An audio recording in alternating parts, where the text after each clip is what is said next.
warahmatullahi wabarakatuh. Apa kabar hari ini semuanya? Semoga selalu sehat ya. Baik, hari ini saya Anastia Martina Kristianti SPD CGP Angkatan 7 Kabupaten Cilacap akan menyampaikan koneksi antar materi, yakni tentang nilai dan peran guru penggerak pada modul 1.2. Ketika mempelajari modul 1, di mana menurut Ki Hajar Dewantoro, setiap anak memiliki kodrat alam dan kodrat zaman. Saya sebagai seorang guru BK merasa hal ini sangat berkaitan dengan tugas saya, yakni harus bisa memandang anak. Setiap anak memiliki kodrat alam yang berbeda, sehingga menimbulkan perilaku, sikap, sifat, dan motivasi yang berbeda berdasarkan lingkungan keluarga dan lingkungan masyarakat di mana anak berada. Saya harus bisa memilih informasi yang berkait dengan kondisi siswa, sehingga saya harus bisa membedakan perilaku yang dapat diberikan kepada murid agar lebih baik. Kemudian setelah saya mempelajari modul 1.2, di mana mempelajari tentang nilai dan peran guru penggerak, saya semakin mendapatkan pencerahan tentang berpihak pada murid.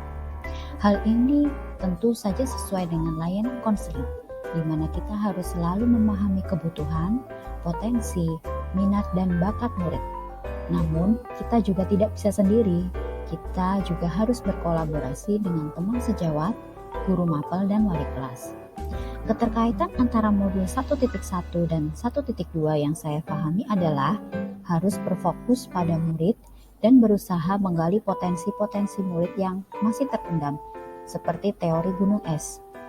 Dalam bergerak sebagai guru penggerak, maka harus memahami filosofi pendidikan Ki Hajar Dewantoro sebagai tujuan pendidikan, yakni memerdekakan manusia, menjadikan manusia selamat dan bahagia.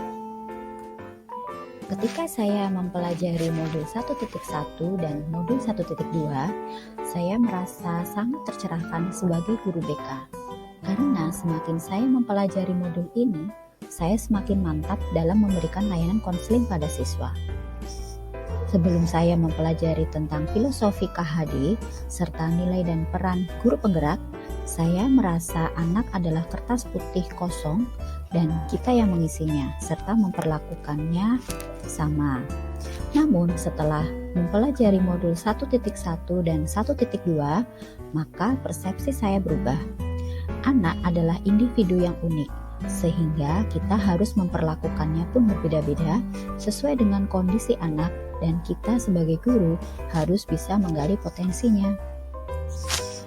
Setelah saya mempelajari modul 1.1 dan 1.2, maka rencana ke depan yang pertama adalah mengikuti pengembangan diri atau diklat bimbingan dan konseling agar semakin berkembang kompetensi dan keterampilan saya.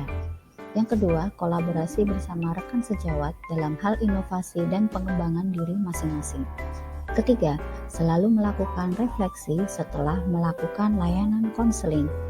Keempat, selalu berpusat pada murid, melayani murid, dan memperlakukan mereka sebagai individu yang unik dan memiliki kebutuhan yang berbeda, sehingga dapat menemukan dan mengoptimalkan potensi mereka.